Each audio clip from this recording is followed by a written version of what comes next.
बिस्मिल्लाहिर्रहमानिर्रहीम। अस्सलाम वालेकुम। मैं हूं मुनीर हुसैन। आज एक और नए ब्लॉग में हाज़िर हूँ। हफ्ते का दिन और मस्जिद कुबा में 2 रकात नमाज नफल अदा करने आया हूँ। माशाल्लाह अल्लाह ताला कबूल फरमाए। और 2 रकात नमाज नफल अदा करने का सवाब मकबूल उम्रे का सवाब है।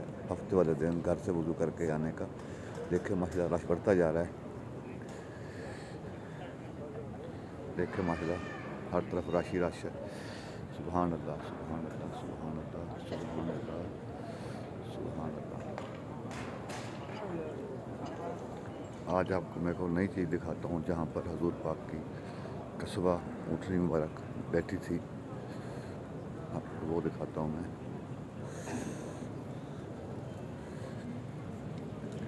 मस्जिद कुबा का अंदरूनी हिस्सा देखें माशाल्लाह कितना रश है। सुभान अल्लाह।